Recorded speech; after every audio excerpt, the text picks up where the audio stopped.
Now, I have gone on the record in this video saying that I think the big two, Paige Bueckers and Caitlin Clark, will come out in the 2024 WNBA draft. For Clark, I think the opportunity of remaining in the Midwest and being in the same organization, Indiana, that employs her boyfriend, will be too good to pass up. For Bueckers, an NIL star, I think the opportunity to play in a big market like LA will also be too good for her to pass up. Now, some agreed and some disagreed with this. I think the large majority of comments seem to think that Clark would go to the WNBA and be drafted number 1 by the Indiana Fever. However, Bueckers going to the WNBA seemed to be divided on two fronts. The first being that many said she was likely wanting to return to UConn to play a full season with her buddy AZ Fudd. Now, I just don't see this, as I am not sure how much AZ will play in the 2024-25 season, as I suspect UConn will hold her minutes back drastically just to see if she can play the whole year injury-free and coming off the bench, probably averaging around 15 to 20 minutes per game. And then as the season goes on, they will gradually increase this at the end of the year. But the other point of disagreement on Bueckers coming out seemed to be focused on me saying that she would go to LA as the number 2 pick, as a number of commenters were in the camp that Cameron Brink would be the number 2 pick if she declared for the WNBA as well. And then I got this comment asking me to look at the top 3 picks for the WNBA draft. So here we go. Now, before we start, if you like it, put a thumb on it and subscribe to the channel. If you hate it, then give me your poison. All right, now let's get into this. As mentioned, I assume that Clark, Brink, and Bueckers are all declaring for the 2024 draft, which I have outlined my reasoning in this video. And with the number 1 pick in the WNBA draft, the Indiana Fever are taking Caitlin Clark. This is a no-brainer. The WNBA is hoping that Clark is their MJ, that she can take the WNBA to the next level. I am not going to spend a lot of time arguing her as being the number 1 pick, as I dare any of the commenters to say that she should not be the number 1 pick. If you look at her career numbers in college, they're ridiculous. 27 points a game, 7 rebounds a game, 7.9 assists, 1.4 steals, and she shoots 46.9% from the floor and a ridiculous 38% from three-point land. She has been healthy her whole career, and each year it just seems like she gets better. So last year she really improved as a passer, really taking apart the double teams when they came at her. And this year she is scoring more with 31.5 points a game, but that is what Iowa needs, as they've lost a few players. Now, with the second pick, like I said in the previous video, in my opinion, I have the LA Sparks taking Paige Bueckers.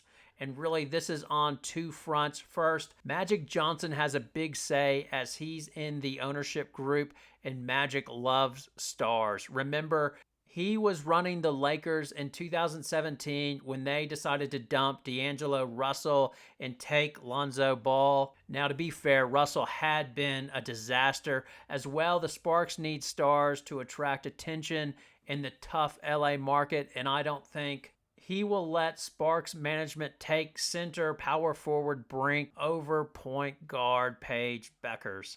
And picking Bueckers over Brink can be defended, as the game has changed. Back when dinosaurs roamed the earth, it was go big or go home.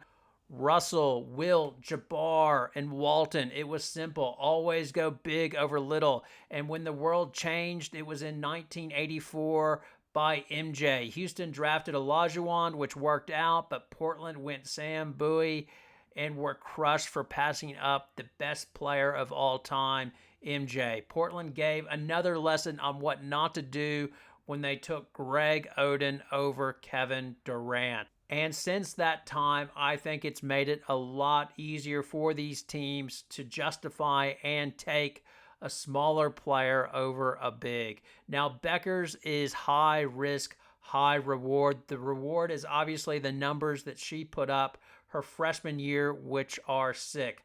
20 points a game, 5 rebounds, 5 assists, 2 steals, shooting 52% from the floor and 46% on three-point attempts. But then there is the risk, which is she has sustained 2 injuries to her left knee. First, a left tibial plateau fracture in 2021, and then the ACL tear in 2022. The Paige Bueckers hopeful optimist rationale would be that she is bigger and has rebuilt her body as well. She's back to playing and her numbers are looking sick again, as she is currently averaging just under 20 points, 4.1 rebounds, 3.6 assists, 2 steals, while shooting 54% from the floor and 52% from three-point land. She is able to stay healthy for the entirety of the season. That is why you take Paige Bueckers, because if a player can shoot over 40% from three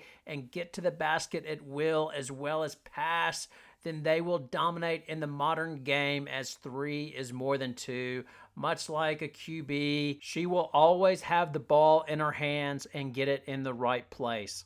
Now, to be fair, just a good argument could be made to take Cameron Brink on basketball grounds, as she is no slouch either. The big selling point on her is she's the mystical unicorn all teams are looking for, a big at 6'4", who is currently averaging 19 points, 11 rebounds, 2 assists, 3.7 blocks a game. She shoots 58% from the field and 33% on three-pointers. What makes her special is that she is the prototype new wave of big with an inside-outside game. If you are taking her with the second pick in the draft, you are hoping, expecting that you are getting A'ja Wilson or Breanna Stewart. Now, the Athletic mock draft agrees with me and has Paige Bueckers 2 going to the Sparks and Brink 3 to the Mercury. However, the ESPN mock draft seems to think that personnel needs will play a bigger impact. Prior to the lottery, they had Bueckers going number 2 to Phoenix and then Brink going number 3 to the LA Sparks. When those positions flipped after the lottery, ESPN updated their mock draft, flipping Brink to number 2 and Bueckers down to number 3. And ESPN might have this right, as the offseason will play a big impact. Jordan Canada is coming off a breakout career year where she averaged 13 points, 6 assists, and was shooting 40% from the floor and 30% on three-point attempts. Canada, along with Nneka Ogwumike, are both unrestricted free agents. Ogwumike cannot be cored, as she's already been cored twice.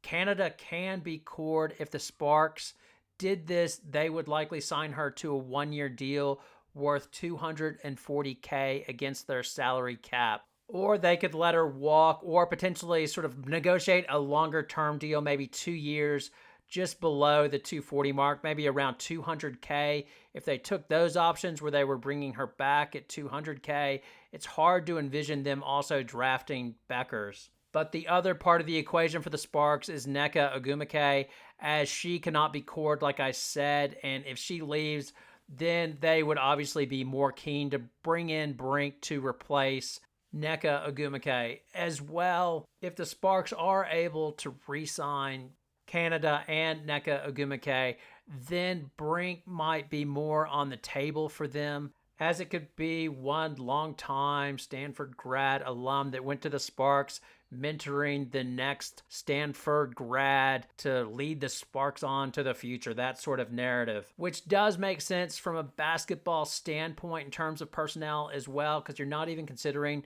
that Lexi Brown was having a career breakout year as well until she got struck down with a bacterial infection. It sounds like she is on the mend.